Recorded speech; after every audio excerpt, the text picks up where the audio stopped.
आपको इस वीडियो में बताऊंगा कि ओम्स लॉ होता क्या है। चाहे आप 10वीं के स्टूडेंट हो, चाहे 12वीं के स्टूडेंट्स हो, चाहे आप इंजीनियरिंग के स्टूडेंट्स हो, चाहे एमटेक के स्टूडेंट्स हो, चाहे आप 9th क्लास के एंट्रेंस टेस्ट के एग्जामिनेशंस की तैयारी कर रहे हो, सबके लिए ओम्स लॉ जरूरी है। चाहे आप यूपीएससी के इंजीनियरिंग सर्विसेज का एग्जामिनेशंस की तैयारी कर रहे हैं, ओम्स लॉ बहुत इंपॉर्टेंट है। हर घर में बिजली आता है, हर घर में ये ओम्स लॉ लागू होता है। तो दोस्तों इस वीडियो में बताऊंगा कि ओम्स लॉ होता क्या है।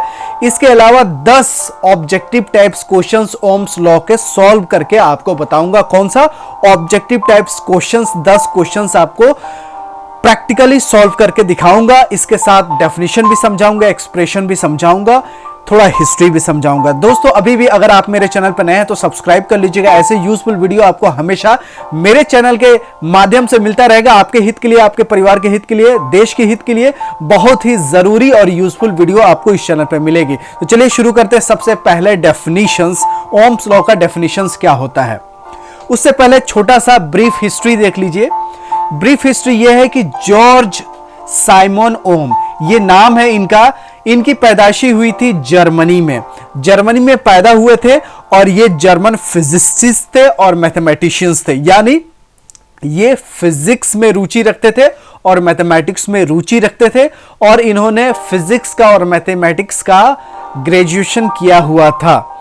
इनका पूरा नाम था जॉर्ज साइमन ओम, जीएस ओम। 16 मार्च 1789 में इनकी पैदाइशी हुई थी। इनकी मृत्यु जो हुई थी, इनका डेथ हुआ था, इंतकाल हुआ था 6 जुलाई 1854 में। तो 16 मार्च में पैदा हुए, 1789 में, 89 में और 6 जुलाई 1854 में इनके देहांत हो गया। ये फिजिसिस्ट थे और मैथमेटिशियंस थे। अब ओम्स लॉ होता क्या है, बहुत आसान डेफिनेशन है, जिंदगी भर काम आएगा, याद रखिए। पहला है एट कांस्टेंट टेम्परेचर, मतलब बिल्कुल एक कांस्टेंट टेम्परेचर पे, एक स्थिर तापमान पे, स्थिर एकदम रुका हुआ स्थिर तापमान पे, रुका हुआ तापमान पे, बिल्कुल ना टेम्परेचर बढ़ रही है ना टेम्परेचर घट रही है, बिल्कुल ठंडा है तो ठंडा ही है, गर्म है तो गर्म ही है, बढ़ घट नहीं रहा है तापमान। The current flow through a conductor, एक कंडक्टर है, ये कंडक्टर है, राइट। यहां वोल्टेज अप्लाई किया गया है, यहां से यहां तक एक वोल्टेज अप्लाई किया गया है और इसमें करंट फ्लो हो रहा है I. Current flowing through a conductor is directly proportional to the voltage applied across it, मतलब करंट जो है तभी बढ़ेगा जब वोल्टेज बढ़ेगा। वोल्टेज बढ़ेगा तो करंट बढ़ेगा, वोल्टेज घटेगा तो करंट घटेगा। तो voltage directly proportional to current, यानी जितना वोल्टेज हम अप्लाई करेंगे उतना ही करंट बढ़ेगा। ये समानुपाती या डायरेक्टली प्रोपोर्शनल का सिंबल है। तो V इक्वल टू I होता है जब प्रोपोर्शनलिटी कांस्टेंट, मतलब ये जो प्रोपोर्शनलिटी है सिंबल, इसको हटाएंगे तो इसके जगह एक कांस्टेंट होता है। यहां पे जो कांस्टेंट होगा वो होगा R, तो V इक्वल टू हो जाएगा IR। कोई भी आपसे पूछता है कि ओम्स लॉ क्या होता है तो आपको बताना है V इक्वल टू IR को ओम्स लॉ बोलते हैं। एकदम सिंपल सा, आसान, बिल्कुल आपको ज्यादा दिमाग लगाने की जरूरत नहीं है। आप तो ABCD याद किए ही होंगे, तो ये आपके लिए बहुत आसान है। V इक्वल टू IR याद रखना, यही ओम्स लॉ है।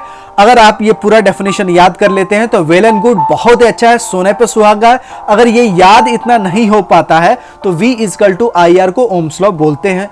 और ये जर्मनी के रहने वाले थे, इनका पूरा नाम था जॉर्ज साइमन ओम्स। ये इनका फोटो है, ओम्स लॉ दिया था। अब 10 क्वेश्चंस मैं आपको फटाफट सॉल्व करके बताता हूं। आपने ये डेफिनेशन याद करना है, आपको याद करना है, नहीं तो आपसे कोई भी पूछे ओम्स लॉ क्या होता है तो यही बताना V equal to IR Ohm's law होता है। अब 10 क्वेश्चंस फटाफट मैं आपको बताता हूं। Ohm's law applicable to, Ohm's law कहां कहां लागू होता है। तो दोस्तों सेमीकंडक्टर पे नहीं होता है, वैक्यूम ट्यूब भी सेमीकंडक्टर जैसा है, इसमें भी लागू नहीं होता। कार्बन भी क्या होता है, सेमीकंडक्टर का रूप होता है, तो इसमें भी लागू नहीं होता। तो इसका जो पहला का आंसर है डी, मतलब ओम्स लॉ एप्लीकेबल कहां होता है, कंडक्टर पे। किस पे, कंडक्टर पे। जो कंडक्टर होगा उसी पे ओम्स लॉ लागू होता है। सेमीकंडक्टर पे लागू नहीं होता है, वैक्यूम ट्यूब पे लागू नहीं होता है। कार्बन रेजिस्टेंस भी सेमीकंडक्टर जैसा होता है, क्योंकि कार्बन में भी क्या होता है, वैलेंस इलेक्ट्रॉन्स 4 होता है, तो सेमीकंडक्टर जैसा होता है। जैसे सिलिकॉन हो गया, जर्मेनियम हो गया, कार्बन हो गया, आर्सेनिक हो गया, टेल्यूरियम हो गया, एंटीमनी हो गया, ये सारे सेमीकंडक्टर है, तो इस पे ओम्स लॉ लागू नहीं होता। ओम्स लॉ होगा कंडक्टर पे, जैसे एल्युमिनियम रहता, आयरन रहता, कॉपर रहता, इस पे ओम्स लॉ एप्लीकेबल होंगे कंडक्टर पे। कंडक्टर कौन है? जैसे आपके घर में एल्युमिनियम का तार होता है या कॉपर का तार होता है, लोहा का भी तार होता है, तो कंडक्टर पे ओम्स लॉ लागू होता है। बाकी सिलिकॉन मटेरियल पे जैसे बालू हो गया, जर्मेनियम हो गया, कार्बन हो गया, एंटीमनी हो गया, टेल्यूरियम हो गया और आर्सेनिक हो गया, इस पे ओम्स लॉ लागू नहीं होता है। पहला क्वेश्चन बहुत डिटेल में आपको बताऊं, जिंदगी भर काम आएगा। दूसरा question, the condition for the validity of Ohm's law is that. Ohm's law कब वैलिड होता है? जब टेम्परेचर कांस्टेंट होता है। तो दूसरा का जो आंसर है, ए आंसर है कि ओम्स लॉ तभी वैलिड होगा जब टेम्परेचर कांस्टेंट होगा। अगर टेम्परेचर बढ़ रहा है, टेम्परेचर घट रहा है, तो ओम्स लॉ वैलिड नहीं होता। ओम्स लॉ उस वक्त क्या हो जाता है? इनवैलिड हो जाता है। तो ओम्स लॉ वैलिड तभी होगा जब टेम्परेचर रुका हुआ होना चाहिए। अगर टेम्परेचर बढ़ रहा है, घट रहा है, तो ओम्स लॉ इनवैलिड हो जाएगा। तो दूसरा का आंसर ए है। तीसरा क्वेश्चन देखिए, Ohm's law is not applicable to. Ohm's law is not applicable to. Ohm's law कहां एप्लीकेबल नहीं होता है? तीसरा का जो आंसर है वो है सेमीकंडक्टर। जैसे आप मैंने बताया कि सेमीकंडक्टर पे लागू नहीं, तो लेकिन डीसी सर्किट पे लागू होता है, स्मॉल रजिस्टर पे भी लागू होता है, रेजिस्टेंस पे, हाई करंट पे भी लागू होता है। तो सेमीकंडक्टर पे ही ओम्स लॉ नहीं लागू होता है। चौथा क्वेश्चन देखिए, correct form of Ohm's law, V equal to I R, ये सही है। V directly proportional to I, इसको पढ़ेंगे V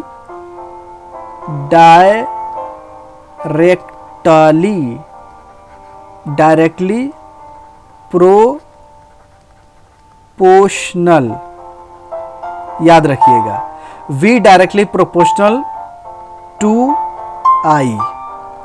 ऐसा आसान भाषा में कोई नहीं बताएगा। V डायरेक्टली प्रोपोर्शनल, ये ना है, प्रोपोर्शनल टू I, इसको पढ़ेंगे V directly proportional to I। इसको पढ़ेंगे V is equal to I R. V is equal to I R, इसको पढ़ेंगे V is equal to I R. तो ये दोनों सही है, तो चौथा का आंसर होगा डी, अबव बी एंड सी दोनों सही है। पांचवा question, ohms law is point form in the field theory can be express. Ohm's law जो होता है फील्ड थ्योरी में, इलेक्ट्रोमैग्नेटिक थ्योरी में, EMFT में, J इजकल टू होता है सिग्मा E। J क्या होता है? करंट डेंसिटी होता है, करंट डेंसिटी। J क्या होता है? करंट डेंसिटी होता है। सिग्मा क्या होता है? कंडक्टिविटी होता है, कंडक्टिविटी होता है।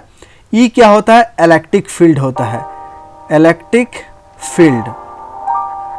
तो ये ओम्स लॉ को अगर फील्ड थ्योरी में लिखेंगे तो J equal to sigma E। C is a पांचवा का करेक्ट आंसर। पांचवा का जो आंसर है C करेक्ट आंसर है। ठीक है, अब मैं आपको बताता हूं छठवां क्वेश्चंस। बहुत ही आसान भाषा में मैं बता रहा हूं, जिंदगी भर याद रखेगा। 1 माइक्रो वोल्ट इजकल टू कितना होता है? 10 के पावर 6। ये जो माइक्रो होता है ना, माइक्रो सीम, नैनो सीम, माइक्रो मतलब होता है 10 के पावर -6। इसको सिंबल होता है म्यू, इसको बोलते हैं म्यू। म्यू मतलब होता है 10 के पावर -6, इसको बोलते हैं माइक्रो। जैसे स्कर्ट भी आता है, मिनी स्कर्ट होता है, माइक्रो स्कर्ट होता है, उसी तरह सीम भी होता है, माइक्रो सीम होता है, नैनो सीम होता है। तो माइक्रो मतलब होता है 10 के पावर -6, इसको डिनोट करते हैं म्यू से। तो 1 माइक्रो वोल्ट इक्वल टू होता, छठवा का जो आंसर हो जाएगा वो हो जाएगा डी। अब सातवां का आंसर देखिए कि international ohm is defined in terms of resistance of. International एक स्टैंडर्ड्स होता है जो ओम्स डिफाइन होता है, रेजिस्टेंस का जो यूनिट होता है ओम होता है, कोलम ऑफ मरकरी। सातवां का जो आंसर है वो ए है। ये याद करने वाला चीज है। इंटरनेशनल जो डिफाइंड है, डेफिनेशंस है, वो कोलम ऑफ मरकरी को डिफाइन करता है ओम। आठवां देखिए, resistance of carbon filament lamp as the voltage applied.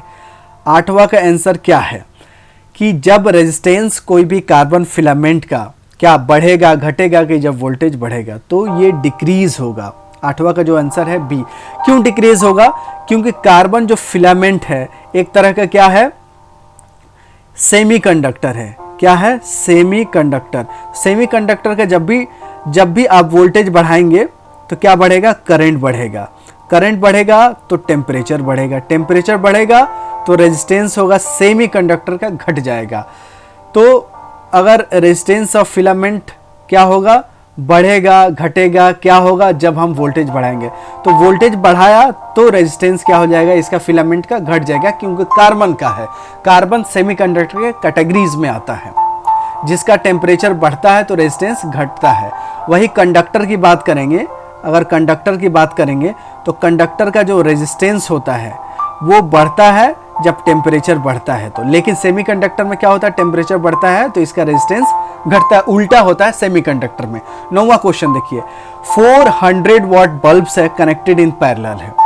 4 bulb है, एक बल्ब है, राइट, एक और बल्ब है, ठीक है, एक और बल्ब है, 4 बल्ब है। 4 बल्ब है कनेक्टेड है, ये 4 बल्ब है कनेक्टेड है पैरेलल में। एक वोल्टेज बैटरी लगा देता हूं, ठीक है। अगर कह रहा है कि 4 बल्ब है, 220 वोल्ट एसी ही सप्लाई है, यहां 220 वोल्ट मान लेते हैं डीसी सप्लाई है। इफ वन बल्ब, अगर एक बल्ब फ्यूज हो जाता है तो क्या होगा? तीनों बल्ब जलेंगे या क्या होंगे? आपके घर में एक कमरे का लाइट अगर फ्यूज हो जाता है, बल्ब फ्यूज हो जाता है, एक एलईडी बल्ब फ्यूज होता है, तो घर का क्या सारे बल्ब फ्यूज हो जाते हैं? नहीं, सारे घर के बल्ब जले रहते हैं। एक बल्ब के फ्यूज होने से किसी दूसरे बल्ब पे कोई फर्क नहीं पड़ता, क्योंकि पैरेलल में कनेक्शंस होता है। तो rest all 3 bulb will be light, यानी सी इज अ करेक्ट आंसर। कि घर का एक बल्ब फ्यूज होता है तो क्या सारे बल्ब फ्यूज होता है? नहीं, और बाकी के बल्ब जलते रहते हैं। 10वां क्वेश्चन देखिए, 2 इनकैंडेसेंट बल्ब है, 60 वाट के हैं और 40 वाट के हैं। Rating are connected in series across the mains. तो क्या होगा? The bulb together consume 100 watt, bulb together consume 50 watt, bulb glows brighter, 40 bulb glows brighter. तो 10वां का जो बहुत ट्रिकी क्वेश्चन है, 10वां का वैसे आंसर है डी है। लेकिन कैसे आया? कि मान लीजिए 40 वाट है, एक बल्ब ये है और एक बल्ब ये है, ये 40 वाट है और ये 60 वाट है, दोनों सीरीज में कनेक्टेड है और एक वोल्टेज आपने लगाया है। तो क्या होगा? जो करंट क्या होगा? सेम बहेगा। तो सेम बहेगा और रेजिस्टेंस अलग अलग है। अब 40 वाट है तो जाहिर से बात है रेजिस्टेंस इसमें क्या होगा? ज्यादा होगा। इसका आर जो होगा, मान लीजिए इसका 60 ओम है, मान लीजिए मैं एक एग्जांपल के तौर पे लेता हूं, तो इसका क्या होगा? 40 ओम होगा, क्योंकि ये ज्यादा वाट का है। तो ये वाला बल्ब है ना, वो ज्यादा उजला होगा, ज्यादा ब्राइट होगा, ज्यादा चमकेगा। जो कम वाट के बल्ब होगा, अगर सीरीज में लगा देते हैं, एक ही लाइन में लगा देते हैं, तो जो कम वाट के होगा वो ज्यादा ब्राइटर होगा, ज्यादा उजाला देगा। तो 10वां का आंसर डी है। तो मुझे उम्मीद है कि आपका ओम्स लॉ, जो जॉर्ज साइमन ओम है, इनका पैदाइशी, इनका मृत्यु, ये फिजिसिस्ट थे, जर्मनी के रहने वाले थे। कांस्टेंट टेम्परेचर होना चाहिए ओम्स लॉ में। Ohm's law V equal to I R के बोलते हैं। V directly proportional to I, मैंने हिंदी में भी यहाँ लिख दिया कि V directly proportional to I, इसको V equal to I R बोलेंगे, V is equal to I R भी बोलेंगे। इलेक्ट्रोमैग्नेटिक फील्ड थ्योरी के भी बारे में बता दिया, सेमीकंडक्टर के बारे में बता दिया, सारे चीज A to Z मैंने क्लियर करवा दिए हैं। तो दोस्तों वीडियो पसंद अगर आता है आपको तो लाइक कीजिएगा और सुझाव अपने मन की बात कमेंट बॉक्स में जरूर लिखिएगा। मुझे आपका कमेंट का इंतजार रहता है। और ऐसे यूजफुल वीडियो देखने के लिए मेरे चैनल को सब्सक्राइब कीजिएगा, बेल आइकन को प्रेस कीजिएगा, अपने दोस्तों, यारों, रिश्तेदारों के पास इस वीडियो को व्हाट्सएप, फेसबुक ग्रुप में शेयर कीजिएगा। देश हित में काम कीजिएगा, पुण्य और नेकी का काम कीजिएगा। इस वीडियो को ज्यादा से ज्यादा हर ग्रुप्स में, फेसबुक, व्हाट्सएप ग्रुप में शेयर कीजिएगा कि ज्यादा से ज्यादा अच्छाइयां इतना फैलाइए कि बुराई ऑटोमेटिक कम हो जाएगी। इसी तरह जिंदगी आगे बढ़ती रहेगी, खुशहाल रहेगी और हम भी आगे बढ़ेंगे, आप भी आगे बढ़ेंगे। मिलते हैं अगली वीडियो में, हम है रहे ज्ञान के, फिर मिलेंगे चलते चलते। तब तक you take good care of yourself. जय हिंद दोस्तों।